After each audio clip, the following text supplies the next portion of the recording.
하나님 아버지 감사합니다. 오늘도 하나님께서 우리를 이끌어 주시고 인도하여 주시니 감사드립니다. 우리의 평생에 하나님의 선하심과 인자하심으로 살게 하여 주셨고, 우리를 붙들어 주시는 하나님의 능력의 손으로 말미암아 새 힘을 얻어 살아갈 수 있도록 역사하여 주시옵소서.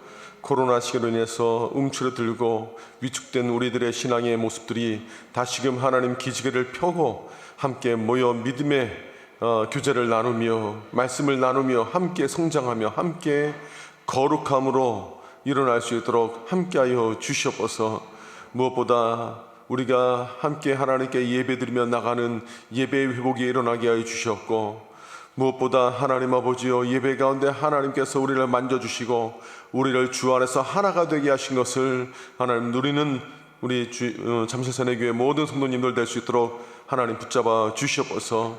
교회에서 준비한 많은 또한 행사와 하나님 계획들이 있습니다.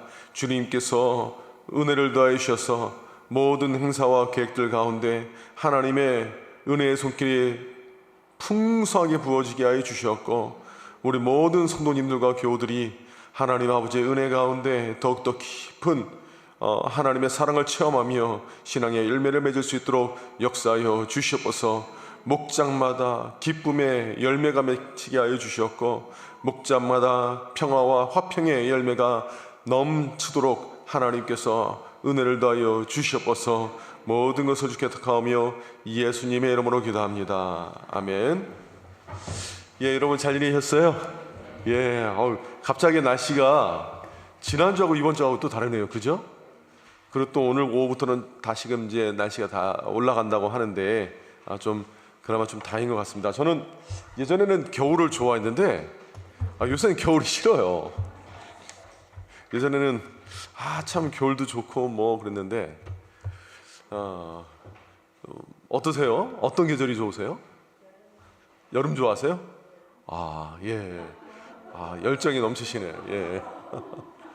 예. 예. 예. 덥고 춥고 싫고. 예. 봄 좋아하세요? 봄? 예. 봄, 가을이 좋죠. 예. 예. 저도 이제 봄, 가을 좋아하는데, 참, 저는 특별히 예전에는 가을을 더 좋아했거든요. 가을을 더 좋아했는데, 제가 이제 우리 교회 오고 나서는 가을 기억이 별로 없어요. 그러니까, 그 정신이 다 딴 데 가 있다는 얘기겠죠. 그리고 새벽에 나오면은 지금이야 이제 말씀드린 것처럼 집에서 저기까지 걸어오지만, 예전에는 제 사무실 코앞에 있었잖아요.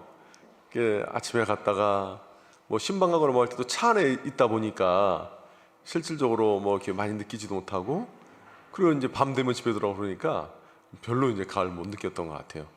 그래서 올해는 좀 느낄 수 있을라나 싶은데, 우리가 이제 또 목자 야유회가 또 가지 않습니까? 예. 화담숲으로 정했어요. 알고 계시죠? 예, 그래서 함께 이제 단풍도 보고, 그러니까 올해는 조금 단풍이 일찍 들지 않을까 싶은 생각이 있는데, 그래서 우리가 다다음 주 월요일 날 화담숲으로 가서 좀 이제 자연도 즐기고, 그리고 우리 모든 그 목자님들이 함께 들어가서 식사할 수 있는 그 식사가 이름이 뭐라고 했죠? 예, 뭉뜰이라고 합니다. 예, 뭉뜰. 저도 거기 뭉뜰 한 10년 만에 가는 것 같아요. 10년 만에 처음 가보는 것 같아요. 그래서 거기도 괜찮아요. 이렇게 식사하고 좀 거기가 가보셨죠? 예, 알겠습니다. 뭐 굳이 설명 안 해도 그래서 좀 거니시고 뭐 그러시면 좋을 것 같습니다. 추가 기타 사항은 우리 교육자에게 문의해 주시면 되겠고요. 바자회 지금 물품 이제 접수받고 있는데 3년 만에 지금 우리가 기지개를 펴고 있다 보니까 옛날에 우리가 어떻게 했더라 하는 분들이 좀 있으신 것 같아요. 그래서 기증 물품은 계속해서 받고 있고, 뿐만 아니라 이렇게 옷가지류는 지금도 판매하고 있죠, 그죠? 예, 그래서 옷가지류는 지금 판매하고 있으니까 틈틈이 오셔서, 바자회는 이게 뭐가 좋은 거 딱 나왔을 때 그 시점에 딱 나오면 그게 이제 그야말로 대박인데 예, 그래서 한번 수시로 한번 들여다보세요. 오셔서 이제 커피도 마시고. 대신 이제 바자회 당일날은 커피는 판매합니다. 그래서 그때 음식도 판매하지만 커피도 판매를 하고 그 수익금은 다 어려운 이웃들 돕고요. 또 하나가 뭐냐면 저한테도 뭐 이렇게 어른들도 왔을 때 음식을 뭐 먹을 수 있는 장소를 마련해 달라는 얘기가 좀 있었는데 그런 건의가 있었나요? 여전도에서는? 예. 마당은 안 되는 걸로? 예, 예. 예, 알겠습니다. 마당은 좀 어려운 걸로. 왜냐면 아무래도 지금 사회에서는 뭐 카페든 어디든 사람들이 북적북적 다 하고 있지만 아직까지는 교회는 이게 눈치를 보는 게 아니라 좀 이웃에게 좀 안정감을 좀 줘야 될 필요가 있는 것 같아요. 그래서 마당에서 좀 아니고, 예, 우리 주일학교나 청년들 같은 경우는 우리 그 6층 야외 있잖아요. 거기에 좀 하고, 우리 교육자들 그 몇 층, 여기 4층에서도 하나요?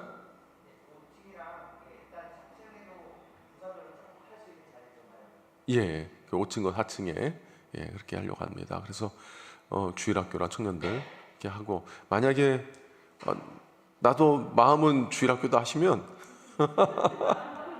오셔서 한쪽에서 좀 드시면 누가 뭘 하겠어요? 예, 누가 뭘 하겠어요? 잠재적 교사이다라고 생각하겠죠. 예, 그래서 예, 이렇게 오셔서 살짝 이렇게 드시고 가셔도 좋을 것 같아요. 예, 커피는 2층에서 드시면 되고. 예. 혹시 뭐 기타 문의사항 있으십니까?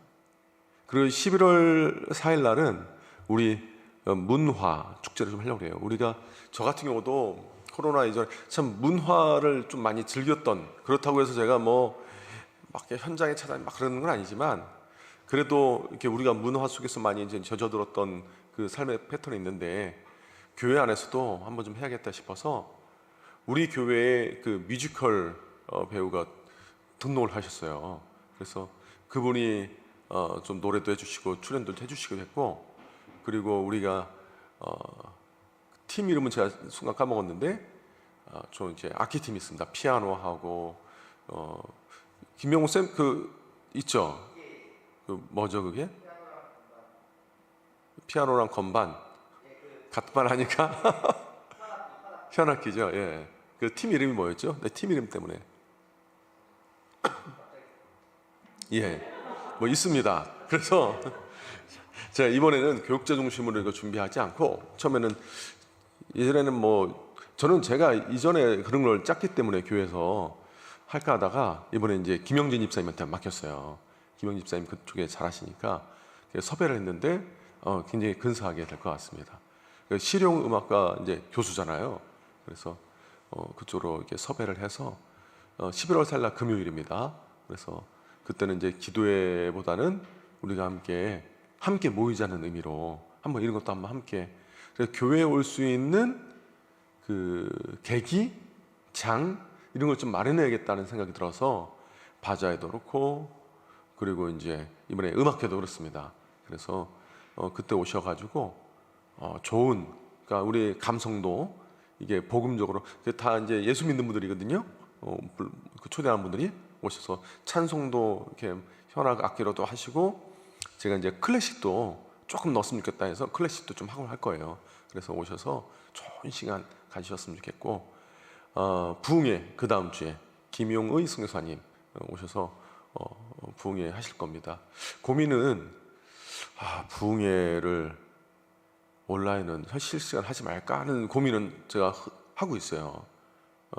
왜냐면 자꾸 이제 집에서만 이제 하는 것보다는 부흥회 주일 예배는 지금 온라인으로 같이 하고 있는데 부흥회는 이제 현장에서 해야 되지 않을까 좀 고민 중에 있는데 아직 결론을 못 내렸습니다. 그래서 온라인으로 뭐 만약에 방송 송출을 한다 하더라도 현장을 사모했으면 좋겠고 부득이한 경우만 이제 온라인에 했으면 좋겠고 이렇게 편의상으로 뭐 좀 집에서 하고 싶다 그러지는 않았으면 좋겠어요. 그래서 또 하나가 뭐냐면 우리가 이건 좀 오해하지 않았으면 좋겠는데 이제 공동회를 제가 지금 앞두고 말씀드리면 오해할 것 같아서 지금 미리 말씀을 드리는데요.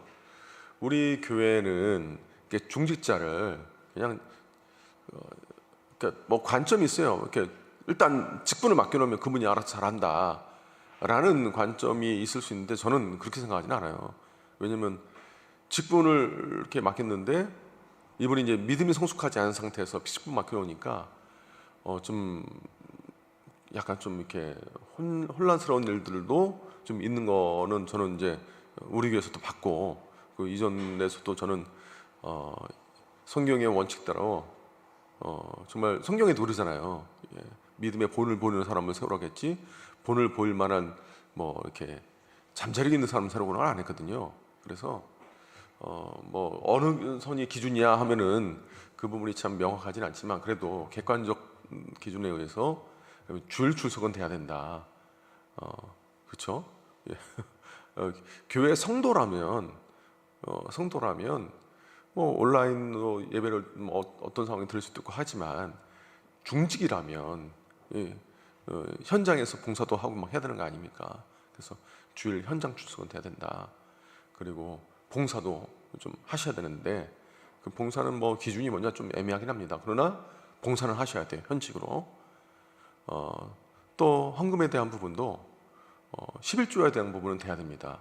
11조라는 것은 제가 막 돈을 막 이렇게 많이 걷어서 그런 차원이 아닌 거 아시죠? 저에게 있어서 11조는요 믿음의 고백이에요. 그러니까 헌금은 하나님께 드리는, 저는 이제 예배라고 저는 확신을 하고, 내 삶에 10분의 1을 드린다는 것은, 성경을 보면 10분의 1을 드린다는 것, 첫 번째 거 드린다는 것은 무슨 의미냐면, 내가 첫 번째 것을 드림으로 전체를 드린다는 믿음의 표현이고 대표성의 원리예요. 10분의 1도 마찬가지입니다. 그렇기 때문에 만약에 이제 남편이 예수 믿지 않는 분이라면, 예전에 우리 교회가 어떻게 했냐면 11조를 다 드리게 하셨고, 남편이 예수 믿지 않으면 그 부분은 좀 이렇게 용납을 했어요, 안 드려도. 근데 제가 보기에는, 아니 그래도 당신이 가지고 있는 생활비는 있을 거 아닙니까? 그러니까 생활의 11조로서 믿음의 고백을 해야 된다, 저는 그렇게 생각을 해요. 그래서 금액이 얼마냐 그걸 보는 게 아닙니다. 그분이 정말 믿음의 고백을 하고 있는가, 물질에 매이는 삶이 아니라 물질을 주관하는 삶을 살고 있는가. 그러니까 예를 들면 그런 거 있는데, 그런 거 좀 이렇게 우리 목원들 중에 참 이분은 직분 받았으면 좋겠는데, 그러니까 헌금 생활은 다 모르잖아요, 우리가 서로. 그러니까 그런 부분은 좀 미리 한번 이렇게 얘기를 해주셨으면 좋겠어요. 예. 제가 이제 고민인 게, 내년에 공동유회를 할까, 직분자를 세울까, 지금 이게 고민이에요. 왜냐면 100주년이 우리가 4년 뒤잖아요, 그죠? 4년 뒤에는 직분자를 좀 세우겠다 생각이 있습니다. 근데 지금부터 4년 뒤를 쭉 기다릴까, 아니면 그 중간에 한번 할까 싶었는데, 제가 왜 고민이냐면, 내년에 한번 하게 되면 제가 오고 나서 2년에 한 번 걸로 공동유회를 하는 거거든요. 근데 그동안 제가 오기 전에 7년간 공동유회를 못했다 보니, 그동안 2번의 공동유회를 통해서 많이 뽑았어요. 그렇죠? 그래서 내년에 직분자를 뽑으면 보니까 100주년 때 뽑을 사람이 별로 없어요. 왜냐면 이제 2년 만에 한 번씩 해서 왕창 뽑았기 때문에. 그리고 코로나 상황에 옛날처럼 등록 인원이 많지 않았고, 현장 예배 출석인이 좀 이렇게 직분자 위로 우리가 많이 나오지 않습니까? 그러다 보니까 내년에 문제가 안 되는데, 조금 뽑아도 문제가 안 되는데, 그 다음 그 100주년 때는, 야, 그때는 정말 빈약하게 뽑을 수 있겠다. 우리 100주년인데 빈약하게 뽑는 건 또 그렇지 않습니까? 그래서 제가 지금 고민 중이에요. 그래서 뭐 어떻게 결론이 나든 내년에 뽑더라도 좀 일부만 조금 뽑고 100주년 때 좀 많이 TO를 하더라도, 그렇게 하겠습니다. 그러니까 이번에도 많이 뽑았죠. 권사님들 한 50분 뽑고, 작년에 그 안수 입사님도 막 떠보니까 어떻게 하다 보니까 막 서류 입사 받은 지 막 1년, 2년밖에 안 된 분도 막 안수 입사로 올라오게 되고 막 그랬어요. 그래 보면서 그동안 이제 공동회를 너무 오랫동안 못 하다 보니까 그거에 대한 성도들의 그 니드가 있어가지고 많이 뽑게 되는데, 이제는 조금 조절을 해야 될 필요가 있는 것 같습니다. 근데 제가 지금 말씀드린 것은 이제 미리미리 좀 실족하지 않도록, 그런 부분에 대해서 오해하지 않고 실족하지 않도록 목자님들께서 목장에서 한번 살펴주셨으면 좋겠어요. 뭐 이렇게 헌금 때문에 그 교회 등록 받고, 그거는 절대 아닙니다. 교회 중직자, 헌신을 할 분들을 위해서 하는 거니까. 그러니까 이게 조심스러워요. 이게 참, 이게 교회, 제가 어떤 의미인지 알죠? 그 직분자 되더라도 저는 뭐 교회 뭐 장로님은 얼마, 권사님 얼마 정해주지 않았어요. 그죠? 각자 알아서 하시라. 누가 누구한테 하는지도 물어보지도 마라. 확실히 헌금은 팍 줄었어요. 그러다 보니까. 근데 괜찮아요. 예. 저는 그거 가지고 뭘 하지 않습니다. 그런데 예.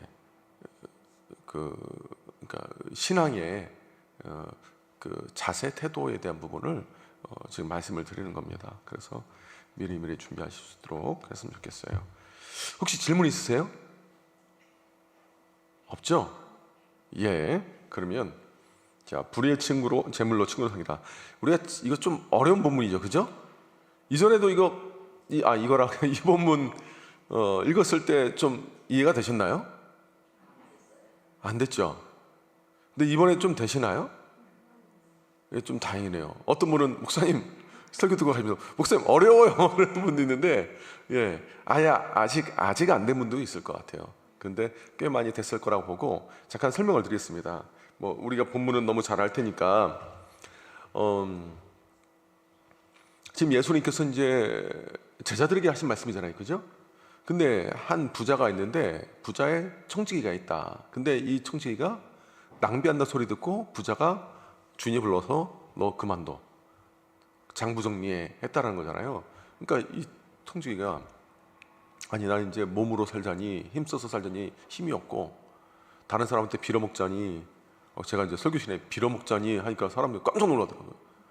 설교에서 빌어먹다는 얘기를 성경에 나와 있는 표현이에요. 빌어먹자니 부끄럽다, 수치스럽다. 당시 명예가 굉장히 중요한 시대였는데 그래서 이제 다시 한번 주인에게 사기를 치른 거 아닙니까? 근데 문제가 뭐냐면 그걸 보고 예수님이 칭찬했다는 게 아니고 그 주인이 뭐라 그래요? 이 옳지 않은 청지기가 이를 지혜 있게 하는 것으로 인해서 칭찬했다는 거예요. 그죠? 그러니까 옳지 않은 청지기, 그러니까 그의 인격이라든가 그의 윤리성이 옳다라는 게 아니고 이미 옳지 않다라고 결론 내렸어요. 그런데 이를 지혜 있게 함으로 칭찬했다는 거예요. 이게 좀 이해가 안 되는 거잖아요. 그죠? 그런데 이 의미가 뭐라고 했죠? 이를 좀 빈틈없이 하는 거. 이 지혜라는 게 이 내용이 무슨 뜻이냐면 좀 이렇게 기발하게 하는 거에 대해서 감탄을 했다라는 거예요. 이게 긍정적인 의미인지 부정적인 의미인지 사실은 성경에서 좀 잘 드러나지는 않습니다.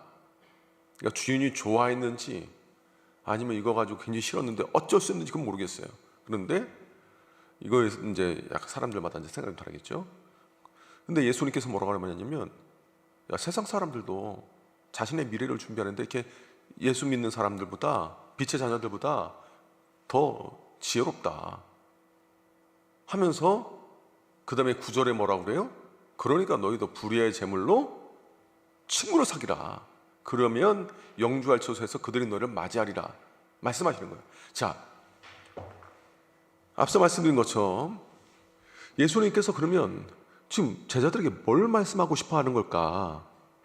지금 지혜에 대해서 말하는 거잖아요. 그죠? 지혜를 보고, 그러니까 주인이 청지기가 이를 지혜롭게 하는 거 보고 칭찬했다. 지혜에 대한 부분으로 감탄을 했다. 민첩하게, 긴밀하게, 빈틈없이 일을 하는 거에 대해서 감탄했다 하면 그 지혜에 대해서 지금 말하는 거 아닙니까? 그렇죠? 그 세상 사는 지혜에 대해서 제자들에게 지금 말씀해 주시고자 하는 거예요. 그러면 세상 사는 지혜가 뭐냐?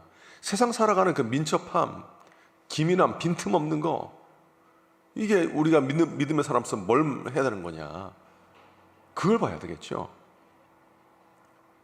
첫 번째가 뭐라고 했죠, 제가?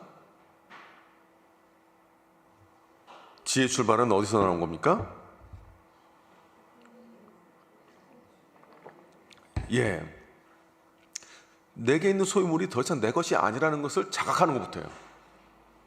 만약에 이 청지기가 너 해고야 라고 했는데 무슨 소리, 지금도 내가 관리하고 있고 주인은 저기 멀리 있는데 이거 내 거지 하면 미래를 준비하지 않고 그냥 다르게 했겠죠. 그죠? 그러니까 이 청지기는 내 것이 더 이상 내 것이 아님을 실질적으로 깨닫게 된 거예요. 머리로만이 아니라 이게 그렇잖아요. 한 달 뒤에 시험이 있다 하는 거하고 내일 시험이야 하는 거하고 또 다르지 않습니까? 실감하는 게. 그러니까 사람들은요, 내 것이 더 이상 내 것이 아니라는 거 알아요. 근데 실감하지 못하고 막연하게 살아가는 사람들이 많아요. 특히 예수 믿는 사람 중에 그런 사람이 있을 수 있어요. 모든 것이 하나님 거라는 거 들어서 알지만 실감이 안 되니까 내 삶에서는 여전히 내 것이 평생 내 것인 양, 영원히 내 것인 양 살다 보면 이게 미련한 거예요. 그러니까 예수님께서 비유를 드실 때 이게 꼭 이렇게 연결되는 건 아니지만, 그 어떤 부자가 밭에 소출이 많아서 창고를 짓는데 아우 이게 소출이 넘어서 창고가 부족하네. 창고를 더 넓혔잖아요, 그렇죠? 내 영혼아 이제 배불러도 평안하다, 기뻐해라, 나 수년간 일 안 해도 된다 할 때 주님께서 뭐라고 말씀하셨나요? 그때 그렇죠. 이 미련한 인간아, 오늘 밤 내가 네 영혼을 데려가면 네가 누구 손에 들어가겠냐. 그 말씀하신 건 뭐냐면 우리에게 있는 건 내 것이 더 이상 아니고 맡겨진 것을 관리하는 청지기라는 걸 알라는 거예요. 이거를 실감하면서 살아가는 사람이 제자로서 살아가는 진짜 삶의 지혜라는 거예요. 무슨 얘기인지 아시겠죠? 예.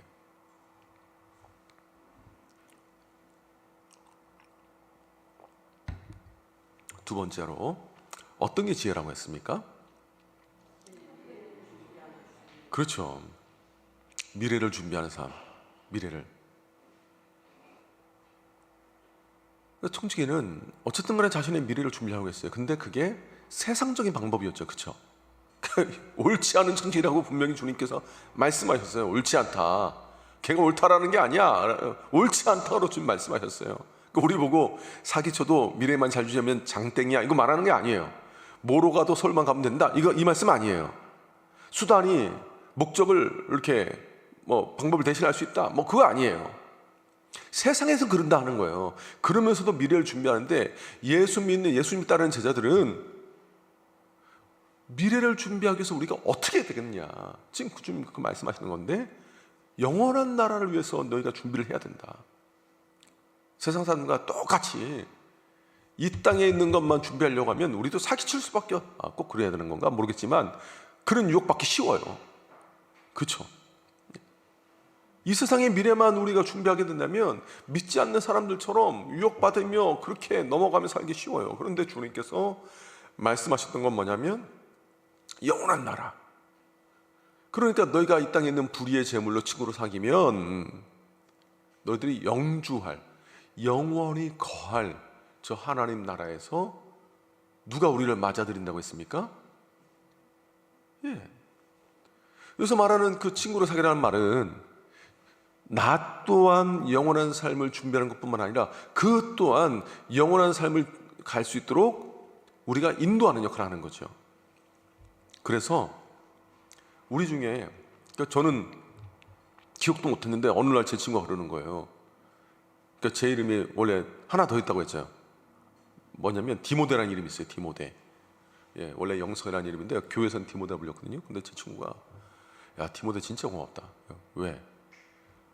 그 친구는 이제 시골에서 고등학생 때 유학 온 친구인데 한동안 교회 나오다가 또 한동안 교회 안 나왔거든요. 그래서 제가 고등학교 때 저도 그랬나 야 너 그러다 지옥 가 그랬나 봐요. 기억도 안 나는데 굉장히 단순한 말 아닙니까? 그 직접적인 말로 너 그러다 지옥 가. 근데 그 친구가 여기에 확 받은 거예요.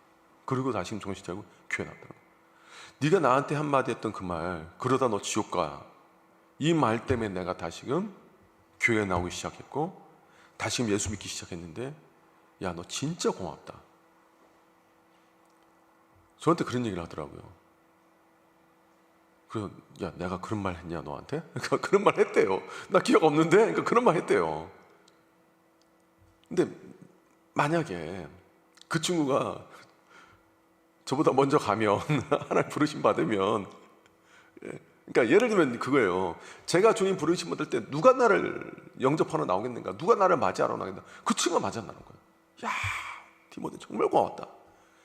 네가 그때 그 말 한마디 했던 게 그리고 내가 그때 네가 너의 집에 들어가서 나를 이렇게 먹을 것도 이렇게 주고 왜냐면은 이제 시골에서 왔으니까 저희가 좀 이렇게 해주고 했거든요. 정말 내가 너 그때 해줘서 정말 고맙다. 내가 지금 이 천국에 와보니까 내가 생각했던 거 상상했던 이상으로 너무나 귀하고 놀라운 일들을 내가 지금 누리며 살고 있다. 정말 고맙다면서 마중 나오지 않겠습니까? 그러니까 우리가 복음을 전하던, 내가 이제 재물을 통해서 복음 전할 때도 물질이 필요해요. 그러니까 돈이 사람을 구원하는 건 아니지만 사람이 주님 앞에 바로 서고 그 영혼에게 복음을 전하는데 사실 물질 쓰임 받잖아요. 전도지 만드는데도 돈 들어가고요. 선교사 파송하는데도 돈 들어가요. 예? 그렇지 않습니까? 우리가 누군가에게 복음 전할 때 식사하자, 차 마시자, 뭐 선물도 주고 막 그러잖아요. 그러니까 어떤 분은 내가 복음 전하면서 이 좋은 예수님 소개하면서 내가 이걸 왜 이렇게까지 해야 돼? 저 사람이 이걸 거부하는데 내가 이렇게까지 할 이유가 뭐야? 이렇게 드는 마음 드는 분도 있는데 어쨌든 간에 들어간다고요. 그런데 그걸 누가 다 셈하고 계세요? 하나님께서 셈하고 계시는 거예요. 하나님께서 셈하고 계시고, 그리고 본인은 이렇게 전도받은 사람, 뭐 친구가 된 사람은 이 땅에서 깨닫지 못하더라도 천국 가면 깨달을 거 아닙니까? 때로는 내가 헌금, 제가 이제 자꾸 이게 오해할까봐 일단 헌금을 해서 그게 전도지가 돼가지고 누구에게 복음 전했을 때 천국에선 그거 알 거 아니에요. 때로는 내가 NGO 단체라든가 아니면 때로는 내가 누군가에 직접 이렇게 도와줬을 때, 구제했을 때 나는 잊어버렸대도 그분은 천국에 가서 그걸 기억하고 있을 거 아닙니까? 무엇이 됐든 간에 그것이 하나님께서 카운트하시고 그리고 그 영혼이 나중에 기억한다는 거예요. 나를 맞아들인다는 거죠. 자, 그래서 미래를 준비하는 삶을 살아야 된다. 미래를. 그들이 나를 영주할 처소로 맞아들인다. 그러니까 제가 이렇게 말씀을 드리면 어떤 분은 나 천국 가서 되게 나 썰렁하겠는데 하는 분도 있어요. 천국 갔는데 아무도 나 마중 나올 것 같지 않아. 이왕이면 많은 분들이 마중 나와서 막 환영하고 박수치고 막 그러실 것 같은데 혼자 썰렁하게 들어가가지고 1,300명 와가지고 나한테 여기입니다 안내하고 들어가면 어떡하지 하는 분이 있는 것 같아요. 가만히 얘기 들어보니까. 근데 모르는 거예요, 모르는 거. 근데 어쨌든 주님께서 말씀하실 때 이렇게 하셨으니까 주님께서도 마중 나오시겠지만, 주님께서 마중 나오시고 천군 천사들도 막 했겠지만 천국 입성하는데 썰렁하게 입성시키시겠어요. 그런데 적어도 내가 정말 복음 증거해서 내가 물질을 쏟고 내가 해서 그 열매가 오는 거하고 안 오는 것도 다르지 않을까 하는 생각 들어요. 모르겠습니다. 하여튼 그럴 것 같아요. 주님께서도 그런 의미에서 그들이 너희를 맞아들일 것이다 말씀하신 게 아닌가 하는 생각이 있는 거죠. 자, 세 번째 어떤 죄가 있다고 했죠? 그렇죠. 그러면 이 미래를 준비하는데 어떻게 하냐? 제가 작년에도 여름에 그런 말씀 전하지 않았습니까? 이 땅의 재화를 하늘의 보물로 환전을 해라. 환전해라. 막 그래서 이거 재정 시리즈를 한 7주인가 8주인가 했었잖아요. 그죠? 더 하면 시험 들까봐 내가 어느 놈하고 이제 말했는데, 그때 핵심은 그거였어요. 이 땅의 재화를 이 땅에만 쌓아두지 말고 하늘의 보물로 바꾸는 삶을 살아야 된다. 근데 그걸 어떻게 되냐? 오늘 본문 말씀 보면 하나님의 성품을 따라. 이 불의한 청지기가 미래를 준비할 때 주인의 성품에 한 번 더 도박을 건 거예요. 그러니까 자신을 처음부터 때려잡지 않고 막 감옥에서 돈 받아내지 않으시고 자비를 베풀면서 정리하라 딱 한 거거든요. 더 이상 청지의 책임을 감당하지 않으리라. 그러니까 주인은 굉장히 자비로우신 분이고 나이스한 분이에요. 그러니까 주인의 그 자비하심에 이 청지기가 또 이렇게 건 거죠. 그래서 어떻게 합니까? 사람들 불러가지고 빚진 사람 불러서 얼마이냐? 기름 100마리입니다. 그 올리브 기름이거든요. 올리브 기름은 보통 한 4번 정도 짜요. 첫 번째 짠 거 가장 순수한 거를 성전에 그 향료로 그 향료가 아니라 그 뭡니까? 예, 제단에 이제 불을 피울 때 쓰는 촛불, 그러니까 뭡니까? 네, 촛대에 이렇게 기름이 있어야 되잖아요. 예, 거기에 가장 순서를 올리고, 예, 그 다음에는 이제 두 번째 장거를 가지고 사람들이 요리할 때도 쓰고 피부에도 바르고, 해서 한 4번 정도 쌓여. 그래서 그 예수님께서 올리브 동산에서 기도하신 게 완전히 막 그 기름 짠 것처럼 나머지 그 올리브 껍데기가 완전 너덜너덜 되거든요. 이 얘기가 또 이렇게 나오면 또 다른 데로 삼천포로 새니까. 근데 이제 그런 100말 3,310리터 정도. 예. 그러니까 지금처럼 농사가 기술이 발달한 시대가 아니고 당시에는, 예. 그러니까 이스라엘에서는 굉장히 필수품이었어요. 제의적인 의미부터 삶의 의미와 뭐 모든. 근데 거기에 50%를 감면해 준다. 밀은 20%를 감면해 준다. 제가 대략 계산하니까 단순 계산이에요. 그 당시에 하루 노동자의 얼마치를 이렇게 까줬다. 뭐 그거를 제가 하루 노동, 지금의 밀의 시세가 아니고 지금 노동자의 하루를 만약에 10만 원으로 잡는다면, 예, 얼마가 될까? 대충 계산해 보니까 3억 5천 원에서 4억 정도 나오더라고요. 근데 그건 이제 정확하지 않으니까 제가 설교에서 말씀드리지 않았지만 그 정도로 그냥 한 번에 딱 까준 거예요. 그 굉장히 많이 이렇게 디스카운트 해준 거죠. 그러니까 지금 그러면 사람들 부른 거예요. 그러니까 사람들 입장에서는 이 큰 금액을 완전히 막 짐이 확 드는 거잖아요. 그죠? 그러니까 얼마나 좋겠어요. 만약에 제가 이제 우리 교회 처음 왔을 때 빚이 70억이었었잖아요.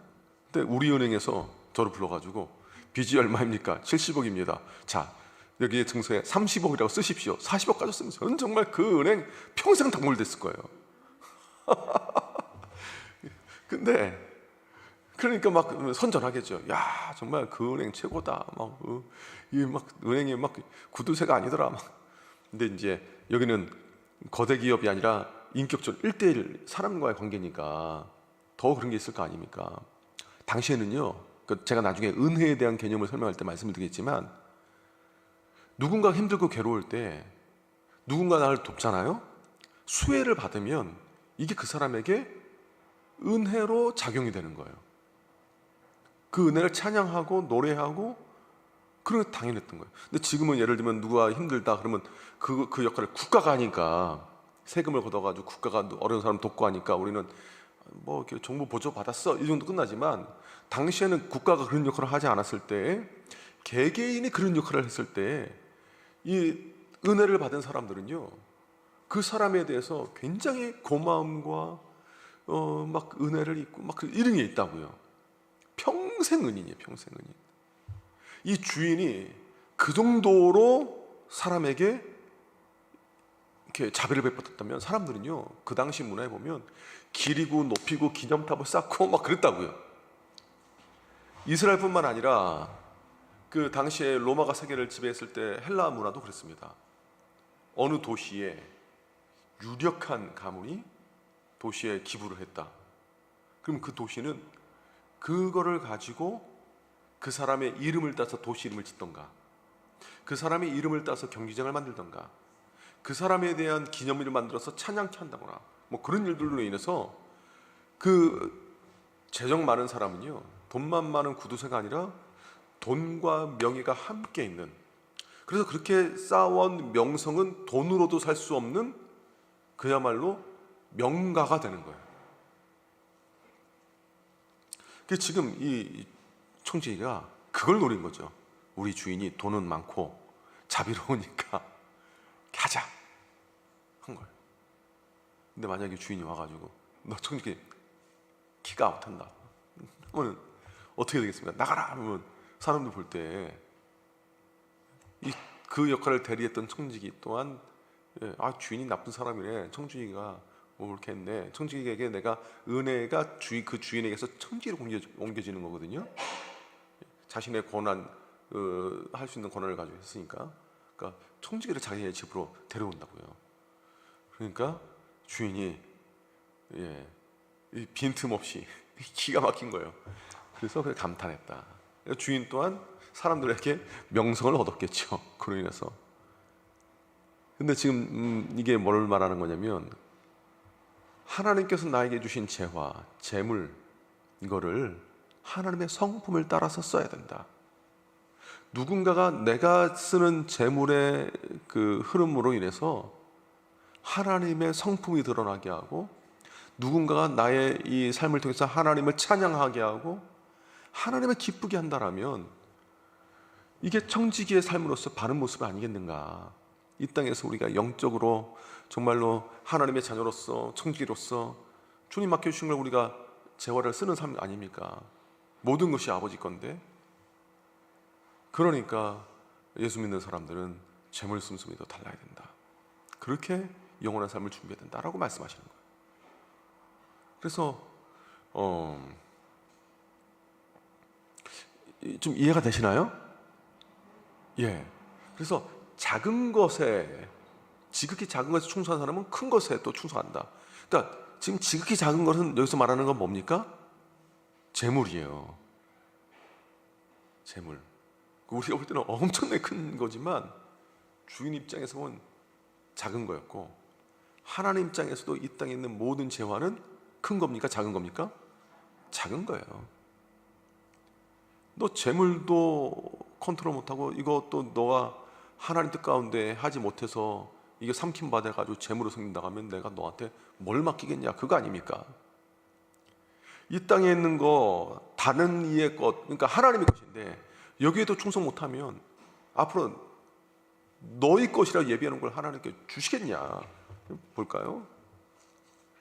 예수님께서 이렇게 말씀하시죠. 누가복음 16장 12절 보면 11절부터 13절이 그 말씀이에요. 너희가 만일 불의한 재물에도 충성하지 아니하면 누가 참된 것으로 너희에게 맡기겠느냐? 너희가 만일 남의 것에 충성하지 아니하면 누가 너희의 것을 너희에게 주겠느냐? 우리의 것 어디에 있다는 겁니까? 이 땅에 있습니까? 하늘에 있습니까? 예. 집 하인이 두 주인을 섬길 수 없나니 혹 이를 미워하고 저를 사랑하거나 혹 이를 중히 여기고 저를 경히 여길 것입니다. 너는 하나님의 재물을 겸하여 섬길 수 없느니라. 우리가 이 맥락을 이해 못하면 다 따로따로 주어진 말씀처럼 느껴져요. 생뚱맞게 잠언처럼 이 말씀 따로 이 말씀 따로. 근데 이건 그게 아니거든요. 하나님께서 나에게 주신 것이 많아요. 재물, 하나님 뜻대로 살할 때 하나님 더 큰 걸로 맡기실 거고, 나의 것이 있다는데 나의 것을 주실 거예요. 시간, 뭐 그 외에도 많지 않습니까? 은사, 능력 많아요. 그러니까 우리는 하늘의 영원한 하늘에 그 거주할 처소에 하나님께서 나에게 맡길 것이 있음을 기억하고, 이 땅에 있는 것을 충성할 때 하나님께서 더 귀한 것으로 이렇게 주신다. 주님 말씀하신 겁니다. 사실 지금 11절에서 13절까지는 학자들마다 이견은 없어요. 거의 지금 말씀드린 대로. 그런데 1절부터 뭐 9절까지는 이런저런 뭐 해석이 있는데, 제가 볼 때는 제가 지금 말씀드린 게 가장 그 당시 문화와 상황에 그 신학적으로 맞는 것 같아요. 그래서 제가 이렇게 말씀을 드렸고, 다른 거는 해석을 봤을 때 막 문제가 좀, 이건 그렇게 해석하면 이게 걸리고 이렇게 해석하면 저게 걸리고 막 그런 게 많아요. 그래서 이렇게 이해하시면 좋을 것 같습니다. 혹시 여기까지 질문 있으신 분? 불의의 재물, 왜 불의의 재물인지 아시죠? 예. 보면 우리는 옳지 않은 청지기라고 나와 있잖아요. 옳지 않다, 불의하다. 사실 이게 거짓되다는 뜻이에요. 정확히 말하면 거짓되다. 그래서 성경에는 이 옳지 않은 청지기를 어떤 성경은 정직하지 못한 청지기라고 말하지 않습니까? 우리도 이제 지금 재물을 주님께서 불의하다, 이거는 거짓되다.